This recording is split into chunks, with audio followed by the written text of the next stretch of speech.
Hello, what is up mga mom, sir, ma'am? Ako po si Ralph C. Fry, isang visual artist from Manila, Philippines. And today, we are going to custom repaint the McFarlane Toys.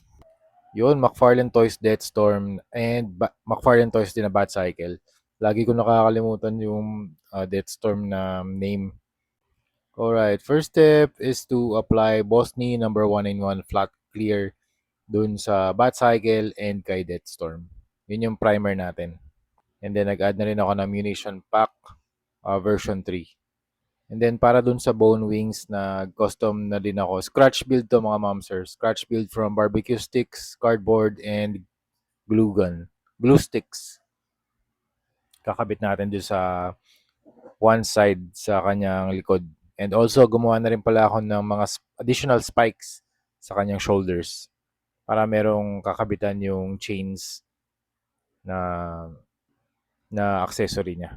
Yung chains na bili ko sa Shopee, maliit lang yun na para siyang pang-kwintas eh. Ayan oh. Actually, kailangan ko na rin mag-restock nito eh. Kasi naubos na rin siya. Ayan, pwede nating ikot sa kamay. Natatanggal siya, very modular naman to.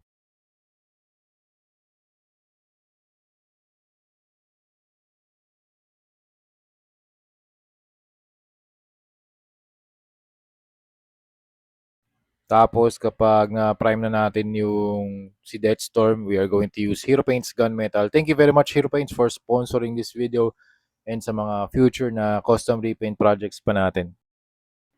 Yan. Puro dry brushing method lang yung gagawin natin dito para makapag-create tayo ng additional highlights, ma-define yung sculpt, and magkaroon ng extra layer of weathering.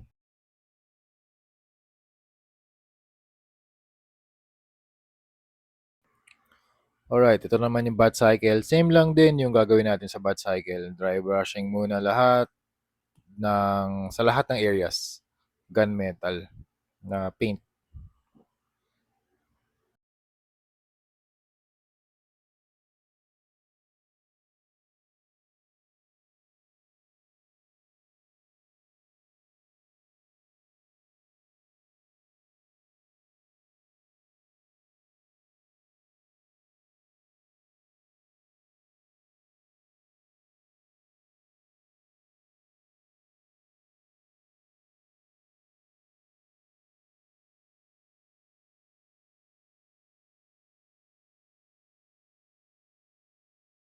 After the dry brushing, we are going to use white from Hero Paints. Yung isa primer, tapos yung isa, actually primer din siya, pero stronger coverage.